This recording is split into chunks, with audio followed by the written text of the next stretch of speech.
we will be seeing how can you split your screen on your Sceptre monitor.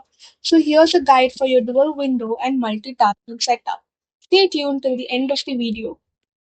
Method 1. Use Windows Snap Assist on your PC. Click and hold the top title bar of the first window you want to move.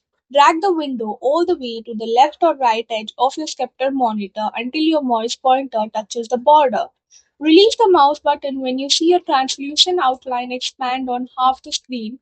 Click the second application window from the thumbnail list that appears automatically on the empty side to fill the remaining space.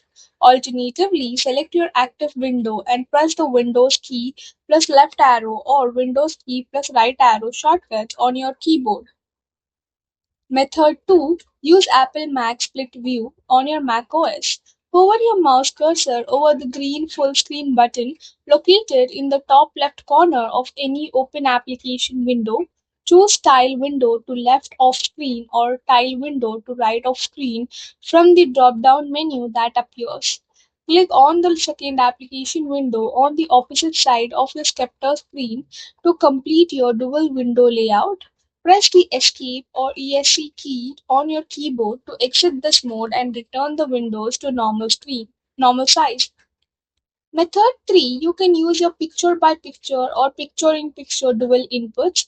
Press the menu button on the back or bottom edge of your Sceptre monitor framework. Then, scroll through the on-screen display that's your OSD settings menu using the physical arrow buttons to locate your PIP or PPP settings. Select your PBP picture by picture and change its status toggle to on.